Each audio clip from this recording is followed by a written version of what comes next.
नमस्कार साथियों, Narpat sir classes में एक बार फिर से आपका स्वागत है। आज हम एक नए टॉपिक के बारे में चर्चा करेंगे।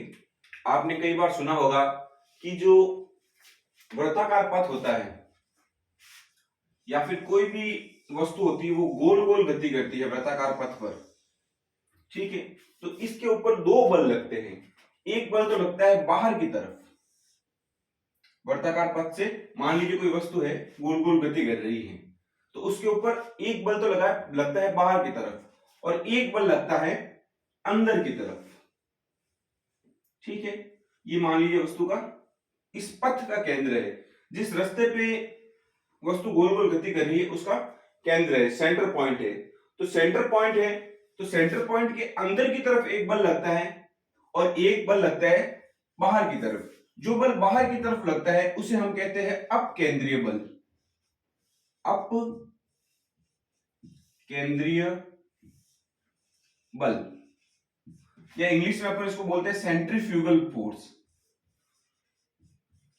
Centrifugal force. और जो बल केंद्र के अंदर की तरफ लगता है, केंद्र के अंदर की तरफ लगता है, उसे हम कहते हैं अभिकेंद्रीय बल। अभिकेंद्रीय बल। अभिकेंद्रीय बल इंग्लिश में इसको बोलते हैं सेंट्रीपिटल फोर्स।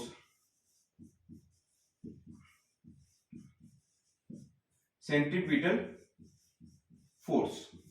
अब देखिए, सेंट्रीपिटल फोर्स जो है, अभिकेंद्रीय बल जो है, वह अभिकेंद्रीय बल जो होता है ना, इस वस्तु को इस वृत्ताकार पथ पर बनाए रखने के लिए आवश्यक होता है। ये वस्तु है, मान लीजिए कोई भी वस्तु है, ये वस्तु है, ये वस्तु यहां पे गति कर रही है, तो इस वृत्ताकार पथ पर बनाए रखने के लिए एक फोर्स आवश्यक होता है जो केंद्र के अंदर की तरफ लग रहा है। कहां पे लग रहा है? केंद्र के अंदर की तरफ, केंद्र की तरफ लग रहा है। ठीक है, तो इसे हम कहते हैं अभिकेंद्रीय बल। यह वृत्ताकार पथ को बनाए रखने के लिए आवश्यक है।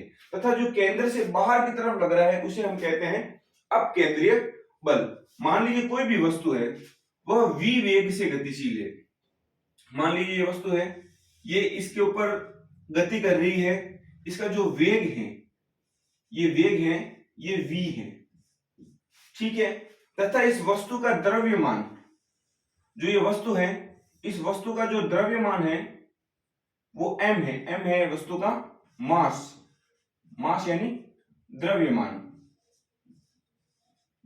द्रव्यमान।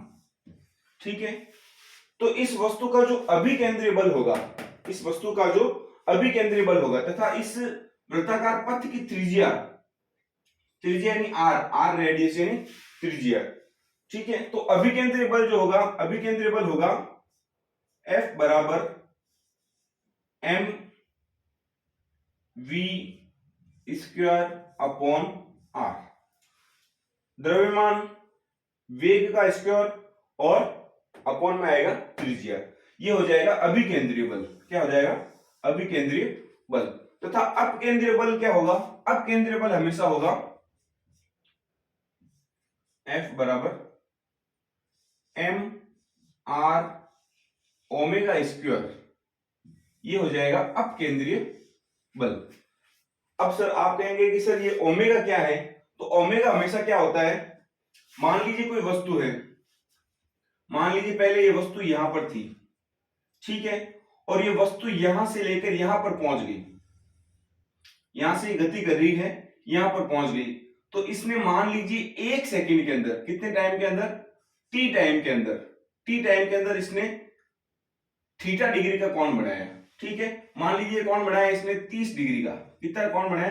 30 डिग्री का, और टाइम लिया उसने 1 सेकंड। ठीक है, तो ओमेगा क्या होगा? ओमेगा,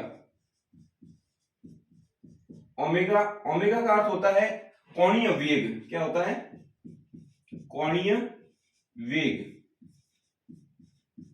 कोणीय वेग हमेशा होता है थीटा अपॉन टी, यानी एकांक समय में, एकांक समय में बनाया गया कोण। ठीक है, तो ये मान लीजिए 30 डिग्री का कोण बनाया है इसने, तो 30 डिग्री बट्टा 1 सेकेंड। ठीक है, तो ओमेगा क्या हो जाएगा? 30 डिग्री प्रति सेकंड, ये इसका ओमेगा हो जाएगा। ठीक है, तो ओमेगा, अब देखिए यहां पे कुछ बातें आपको बता देता हूं कि जब अभिकेंद्रीय बल आएगा उसका फॉर्मूला होगा F बराबर mv²/r। तो यहाँ पे जो त्रिज्या है ना, बल हमेशा त्रिज्या के व्युत्क्रमानुपाती होगा, यानी जैसे जैसे त्रिज्या बढ़ेगी वैसे वैसे अभिकेंद्रीय बल का मान घटेगा, और यहाँ पे हमेशा समानुपाती होगा, जैसे जैसे त्रिज्या बढ़ेगी वैसे वैसे अपकेंद्रीय बल का मान बढ़ेगा।